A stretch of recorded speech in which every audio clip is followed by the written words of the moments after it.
నమస్తే. బీఆర్కే భక్తి ఛానల్కి స్వాగతం. ఈరోజు మనతో పాటు ప్రముఖ ఆధ్యాత్మికవేత్త డాక్టర్ అనంతలక్ష్మి అమ్మ ఉన్నారు. అమ్మని అడిగి మనకున్న సందేహాన్ని విడుదల చేసుకుందాం. నమస్కారం అమ్మా. నమస్తే అమ్మా. అమ్మా, శ్రీకృష్ణుడి విగ్రహాన్ని ఇంట్లో పెట్టుకోవచ్చా? పెట్టుకుంటే ఎలాంటి విగ్రహం, అంటే ఏ వస్తువుతో చేసిన విగ్రహాన్ని ఇంట్లో పెట్టుకోవాలి? ఏ వస్తువుతో అయినా అది అమ్మా, కృష్ణుడి విగ్రహాన్ని తప్పనిసరిగా పెట్టుకోవచ్చు. మీరు ఏ వస్తువుతో చేసింది పెట్టుకోవాలి అని అడగడంలోనే పెట్టుకోవాలి అన్న ఉద్దేశం, పెట్టుకోవచ్చు అన్న భావన రెండు ఉన్నాయి కదా. అవును. తప్పనిసరిగా ఇంట్లో కృష్ణ విగ్రహం ఉండవచ్చు. ఓకే. అయితే ఏ వస్తువుతో చేసింది అని అడిగారే, అది మీరు ఎక్కడ పెడతారని దాన్ని బట్టి ఉంటుంది. ఓకే. దేవుడి దగ్గర పెట్టుకునేట్టయితే వేరు, ఇంట్లో అలంకారంగా పెట్టుకునేట్టయితే వేరు. దేవుడి దగ్గర పెట్టుకునేప్పుడు ఎలా పెట్టుకోవాలి? పంచలోహాలు పెట్టుకోవాలి. పంచలోహాలు కూడా మాకు ఖరీదుగా ఉన్నాయి అని అనిపిస్తే ఇత్తడి పెట్టుకోవచ్చు. ఇప్పుడు మామూలుగా దేవుడి విగ్రహాల్లో మనం హైట్ అదే ఎంత ఉంటుందంటే, నిత్యకృత్యంలో మనం ఏదో పాలో పండో నైవేద్యం పెట్టేటట్టయితే అంగుష్ట మాత్రం అంటారు. అంగుష్టం అంటే ఇక్కడి నుంచి ఇక్కడికి కాదండోయ్, ఇక్కడి నుంచి కణుపు దాకా, 1 ఇంచు, ఇక్కడి నుంచి ఇక్కడ దాకా, అంటే గట్టిగా 1 అంగుళం, అంతకన్నా తక్కువ ఉండడం శ్రేయస్కరం. అంతటి విగ్రహం గనక పెట్టుకున్నట్టయితే మనం నిత్యం ఇంట్లో పూజ చేసుకుని దీపం పెట్టుకుని పండు నైవేద్యం పెట్టుకుని సరిపోతుంది. అంతకన్నా పెద్ద విగ్రహాలు, ఇదే కాదు ఏ విగ్రహమైనా, అంతకన్నా పెద్దవి పెట్టుకున్నారనుకోండి, దానివల్ల ఎక్కువ పూజ చేయాల్సి ఉంటుంది, నివేదన చేయాల్సి ఉంటుంది, అన్నశాంతి చేయాల్సి ఉంటుంది. ఐ థింక్ అంటే షోడశోపచారాలు కంపల్సరీ చేయాలంటారు. ఇప్పుడు దీనికి కూడా చేస్తే మంచిది, కానీ అన్నశాంతి ఎక్కువ జరగాలి. ఇప్పుడు ఇంత అన్నం నైవేద్యం పెట్టి ఆ అన్నం అంతా ఇంట్లో ఎవరో ఒకళ్ళు తినాలి, వేరే ఇవ్వడం కాదు. వాళ్ళ ఇంట్లో వాళ్ళు తినాలి. ఆ ఇంట్లో వాళ్ళే కాదు, బయట వాళ్ళైనా ఇంట్లో తినాలి. ఇంతమందికి అన్నం నైవేద్యం పెట్టేటట్టు అయితేనే విగ్రహం పెద్దది పెట్టుకోవాలి. అది పూజా గదిలో. కొందరు మామూలుగా విగ్రహాలు ఎక్కడైనా పెట్టుకున్న అలంకారంగా పెట్టుకునేట్టయితే దేంతో అయినా పెట్టుకోవచ్చు అండి. అలంకారానికి ఏముంది, మట్టి విగ్రహాలు పెట్టుకోవచ్చు. చాలా మంది మనకు చూస్తూ ఉంటాం, ఆ కుండలు చేసేవాళ్ళే అద్భుతమైనటువంటి విగ్రహాలు చేసి దానికి రంగులు వేసి పెడతారు. ఎంత జీవకళ ఉట్టిపడుతూ ఉంటాయో చెప్పలేము. నిజంగా అమ్మ, మామూలు విగ్రహాలు చూసినా కూడా శ్రీకృష్ణ విగ్రహం తను ఎలా తయారు చేసినా అసలు ఆయన జగన్మోహనత్వం, ఆ పేరు పెట్టేస్తే వచ్చేస్తుంది ఆయనకి. చాలా అందంగా ఉండకుండా ఉండడు. తప్పనిసరిగా దేంతో మట్టి విగ్రహం పెట్టుకోవచ్చు. పంచలోహాల విగ్రహం అంటే ధనవంతుల ఇళ్లలో పెట్టుకుంటారు, పంచలోహాల విగ్రహం పెట్టుకోవచ్చు. కానీ పంచలోహాల విగ్రహం పూజ దగ్గర, అదే అంత పెద్ద విగ్రహం పూజ దగ్గర పెట్టద్దు, అలంకారంగానే పెట్టుకోండి. ఇష్టమైతే ఆ విగ్రహానికి 1 పువ్వు పెడితే పెట్టండి, అంతేగాని ధూపదీప నైవేద్యాలు ఒకసారి మొదలు పెట్టారంటే మళ్ళీ కొనసాగించాలంటే ఇంత నైవేద్యం అంత నైవేద్యం సరిపోదు. కనుక పంచలోహాలు పెట్టుకోవచ్చు, రాతి విగ్రహాలు కూడా పెట్టుకోవచ్చు, ప్లాస్టర్ ఆఫ్ ప్యారిస్ పెట్టుకోవచ్చు, మీ ఓపాన శక్తి ఏదైనా పెట్టుకోవచ్చు అలంకారప్రాయంగా. ఓకే. అంటే అలా శ్రీకృష్ణుడు ప్రేమకు గుర్తుగా అందరూ భావిస్తూ ఉంటారు. విగ్రహాలని బెడ్రూమ్ లో కూడా పెట్టుకోవచ్చు అంటారా? అసలు దేవుడి విగ్రహం బెడ్రూమ్ లో పెట్టుకోకూడదని ఎవరు చెప్పారండి? అందరూ మహాపాపం అని అంటూ ఎవరు చెప్పారు? భగవంతుడు ఎక్కడ లేడు? ఒక విగ్రహంలో మాత్రమే కాదు కదా, విగ్రహంలో కూడా ఉన్నాడు. అర్థమైందా? అర్థం చే విగ్రహంలో కూడా ఉన్నాడు. నిద్రపోయేటప్పుడు కృష్ణుడి విగ్రహం చూసి పడుకోవడం, లేవంగానే కృష్ణుడి విగ్రహం చూడడం ఎంత ఆనందంగా ఉంటుంది. అంచేత ప్రశాంతంగా ఉంటుంది. పడుకునేటప్పుడు పీడకలలు రాకుండా, చెడు ఆలోచనలు రాకుండా ప్రశాంతంగా హాయిగా నిద్ర కూడా మనకి సమాధి స్థితి అనిపించాలంటే ఇష్టదైవం విగ్రహము ఛాయాచిత్రము అంటే ఫోటోనో ఏదో ఒకటి అక్కడ ఉంటే దానివల్ల ప్రశాంతత ఉంటుంది.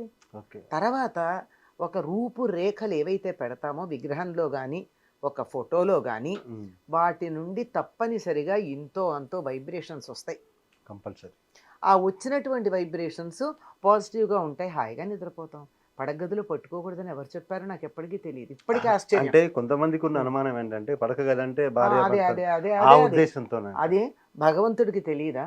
ఒక చిన్న కథ చెప్తారు కదా, ఎవరు చూడకుండా ఈ తిని రండి అని ఒక క్లాసులో పిల్లలకి అందరికి ఒక ఉపాధ్యాయుడు ఇస్తే అందరూ నేను ఎక్కడ తిన్నాను అన్నారట. ఓ కుర్రాడు ఏం తినకుండా వచ్చాట. ఏమిట్రా అంటే, అన్ని చోట్ల దేవుడు ఉన్నాడు కదా, నేను ఎక్కడికి వెళ్ళినా దేవుడు కనపడుతున్నాడు, దేవుడు చూడకుండా ఎట్లా తింటాను అని పెట్ట. కాకపోతే సర్వాంతర్యామి అన్న సంగతిని వాడు గమనించాడు కనుక సర్వాంతర్యామి అయినటువంటి భగవంతుడు మనం చేసే చేష్టలు చూస్తూనే ఉంటాడు. ఆయన చూడలేదు అని అనుకోకూడదు. ఫోటో వెనక్కి తిప్పి మనకి సినిమాల్లో చూపించినట్టు చెడ్డ పనులు చేసేటప్పుడు ఫోటో వెనక్కి తిప్పి చేయడం ఇలాంటివన్నీ కుళ్ళు జోకులు. కరెక్ట్ చెప్పారమ్మా. కుళ్ళు జోకులు మామూలుగా. ఆయన వెనక్కి తిప్పితే చూడలేడా? ఆ ఫోటో వెనక్కి తిప్పితే చూడలేని వాడు దేవుడు ఏమిటి అసలు? కరెక్ట్. సర్వాంతర్యామిగా ఉంటాడు. మనం చేసే ప్రతి చేష్ట చూస్తూనే ఉంటాడు. కాకపోతే మనకి దృష్టి కేంద్రీకరణ కోసం ఒక ఫోటో కానీ ఒక బొమ్మ కానీ ఉంటుంది తప్ప ఆయన ఎక్కడైనా ఉంటాడండి. అలాగే శ్రీకృష్ణుడి విగ్రహంలో నెమలిక పెడతా ఉంటాం. అవునండి. అది దేనికి సంకేతంగా భావించారు? దేనికి సంకేతం అంటే మామూలుగా కనుక చూసినట్టయితే కృష్ణుడు జనముద్దు బిడ్డ. అవునమ్మా. అసలు యశోద దగ్గర ఉన్నదే తక్కువ. ఒకళ్ళ చేతులు మించి ఎత్తు చేతుల బిడ్డ అంటారు. ఒకళ్ళు ఎత్తుకుంటే దింపేది లేదు, ఇంకోళ్ళు ఎత్తుకుంటే అట్లా ఎత్తుకుంటూ పెరిగాడు. అందువల్ల దిష్టి తగులుతుందని చెప్పి అందులో కొన్ని పనులు చేశాక దిష్టి తగలక తప్పదు కదండి. 17 రోజుల పిల్లవాడు పూతనా సంహారం చేశాడు. చేస్తే ఎలా ఉంది? పాలివ్వడానికి ఒక మామూలు స్త్రీలాగా వచ్చింది. పాలు తాగేటప్పటికి పెద్ద కొండంత శరీరం, దాని మీద కూర్చొని ఆడుకుంటున్నాడు ఈ పిల్లాడు. చూసి మరి పిల్లలు వీళ్ళు భయపడ్డారు. పిల్లాడు భయపడి ఉంటాడని చెప్పి తీసుకెళ్లి దిష్టి తీశారు. ఎలా తీశారు? ఆవు కింద నుంచి అటు ఇటు నిలబడి ఇటు నుంచి ఒకళ్ళు అటిచ్చి అటు నుంచి ఒకళ్ళు ఇటిచ్చి ఆవు కింద నుంచి తీసుకుని ఆవు పంచెత నెత్తిన జల్లి ఆవు తోకతో మొహాన కొట్టి ఇవన్నీ చేశారు. ఇలా ఎప్పుడు పడితే అప్పుడు అందరూ దిష్టి ఏ పని చేసినా ఇదే చేసేవాళ్ళు. వాళ్ళు దృష్టి దోషం తగులుతుందని చెప్పి నెమళ్ళు అక్కడ బాగా తిరుగుతూ ఉంటాయి ప్రాంతం. అది ఇప్పటికి కూడా మీరు బృందావనం అది వెళ్ళినట్టయితే నెమళ్ళు మన ఇళ్లలో కోడి పిల్లలు తిరుగుతూ ఉంటాయి. అలాంటి నెమలి ఏ కోటి పెట్టేది పిల్లాడికి దిష్టి తగలకుండా ఉండడానికి. ఓకే. అంటే నేను విన్నది ఏంటంటే నెమలి బ్రహ్మచారిత్యానికి అది అని చెప్పి ఆయన దాన్ని వాళ్ళ అమ్మకు అటువంటి భావన ఎందుకు కలిగించాడు? కోడికి పెట్టచ్చుగా, ఇంకేదన్నా పెట్టచ్చుగా.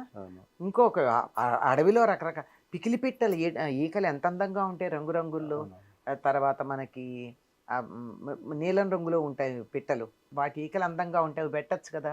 ఇవెందుకు పెట్టాలని ఆలోచన కలిగిందంటే సృష్టిలో ఉన్నటువంటి అన్ని రంగులు నెమలి పింఛంలో ఉన్నాయి. ఓకే. ఈ ఒక రంగు పేరు చెప్పండి నెమలి పింఛంలో లేనిది చూపించండి. విబ్జిఆర్ మొత్తం ఉంటాయి. VIBGYOR with combination dull and bright and చమక్ అన్ని షేడ్స్ ఉంటాయి. మొత్తం అన్ని షేడ్స్ ఉంటాయి. పైగా దాంట్లో ఉన్నటువంటి ఆకర్షణ ఒకటి ఉంటుంది. ఈ ఆకర్షణ కారణంగా జనులని తన వైపుకు ఆకర్షించుకుని మరోవైపుకు వాళ్ళకు దృష్టి మళ్ళకుండా ఉండడానికి ఆయన నెమలి పింఛం ధరించాడు అని చెప్పి చెప్తారనమాట. అది కారణం. ఇంకొక సంగతి గుర్తుపెట్టుకోవాల్సింది, చాలామంది చేసే పొరపాటు ఏమిటంటే బృందావనం నుంచి మధురకు వచ్చేసిన తర్వాత వాళ్ళ అమ్మ లేదుగా దిష్టి తీయడానికి, నెమలి పింఛం పెట్టుకోవాలి కృష్ణుడు. ఓహో, అంటే అక్కడ ఉన్నంత వరకే బాలకృష్ణుడికే ఉంటుంది నెమలి పింఛం. తర్వాత చేతిలో మురళి కూడా అక్కడే వదిలేసి వచ్చాడు. మనకి సినిమాల్లో ఒక బఫూన్ చేతిలో ఒక బ్యాటన్ పట్టుకున్నట్టు, కర్ర పట్టుకున్నట్టు కృష్ణుడి చేతిలో ఒక మురళి పెట్టినట్టు ఉంటుంది. కాదు, మురళి నెమలి పింఛం రెండు బృందావనంలో ఉన్నప్పుడే ఆయనకున్నాయి. Okay, nice. ఇంకోటి అంటే శ్రీకృష్ణుడి తత్వంలోనే శ్రీకృష్ణుడికి 16,000 మంది గోపికలు అంటారు. అది ఎంతవరకు నిజం? అంటే అంతమంది తన భార్యలు అనుకోవచ్చా? ఎవరు అసలు వాళ్ళు? గోపికలు వేరు, కృష్ణుడి భార్యలు వేరు. కృష్ణుడికి భార్యలు 16,108 మంది. 8 మంది అష్టమహిషులు రుక్మిణితో ప్రారంభించుకుని, ఆ అష్టమహిషులు కాక నరకాసురుడి చెరసాలలో ఉన్నటువంటి 16,100 మంది రాజకుమార్తెలు ఎవరైతే ఉన్నారో బందీలుగా ఉన్న వాడు రాజకుమారులని రాజకుమార్తెలని అందరినీ బందీలుగా పెట్టాడు కదా వాడు. వాళ్ళందరినీ విడిపించినప్పుడు రాజకుమారులు వెళ్ళిపోయారు.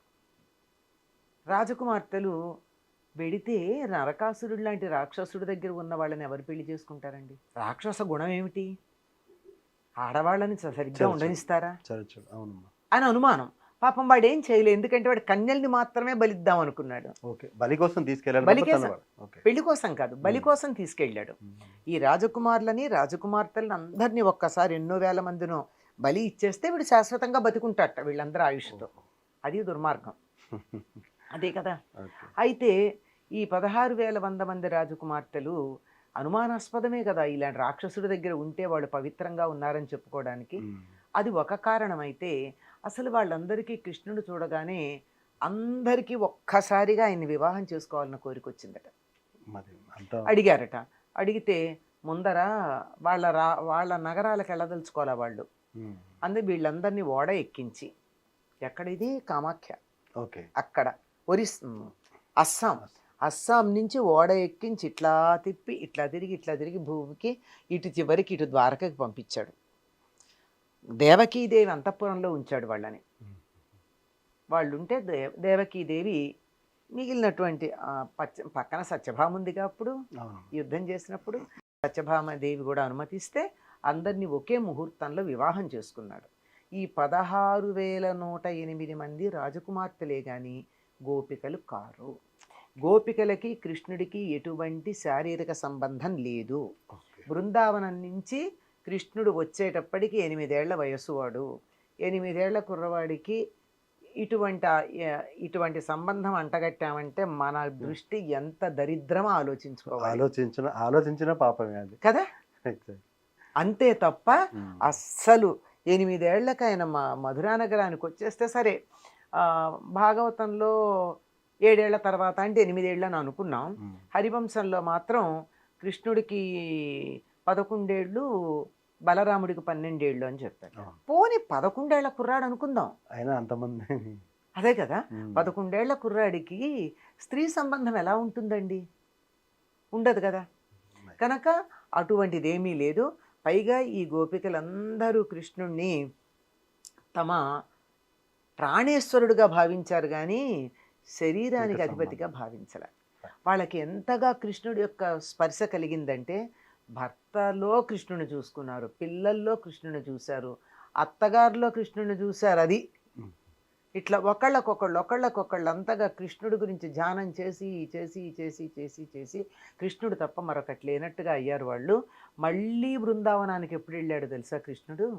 భారత యుద్ధం అయిపోయాక, అంటే సుమారుగా 100 ఏళ్ళు దాటిపోయింది. ఆ వయసులో వెళ్ళాడు. మరి ఆ వయసు తర్వాత కానీ పోనీ 11 ఏళ్ళు అనుకుందాం, 11 ఏళ్ల ముందు కానీ లోకంలో అనుకునేటటువంటి సంబంధం ఉండేటటువంటి అవకాశం ఉందా? నోటికి వచ్చినట్టు మాట్లాడతారు. పైగా వీళ్ళందరూ ఎంతమంది, ఒక గోపికలే కాదు, గోపకులే కాదు, గోవులే కాదు, అక్కడున్న చెట్లే కాదు, అక్కడున్న రాళ్లే కాదు, అక్కడ ఉన్న ఇసుక రేణువులే కాదు, వీళ్ళందరూ కూడా పూర్వ యుగాలలో కృష్ణ స్పర్శ కావాలని కోరుకున్నటువంటి వాళ్ళు. అక్కడ వాళ్ళ అర్హతల్ని బట్టి చెట్లుగా, పుట్టలుగా, రాళ్ళుగా, రప్పలుగా ఇలా అవతరించడం జరిగింది. వీళ్ళందరి చరిత్రలు మనకు దొరుకుతాయి, ఎవరెవరు అక్కడ ఎలా తయారయ్యారు అన్నది. నైస్, చాలా మంచి విశ్లేషణ. అంటే ఎంతో మందికి కృష్ణుడి మీద ఎన్నో అనుమానాలు, దురభిప్రాయాలు, అపోహలు ఇవన్నీ తొలగించారు. అలాగే ఇంట్లో కృష్ణుడి విగ్రహం చక్కగా పెట్టుకొని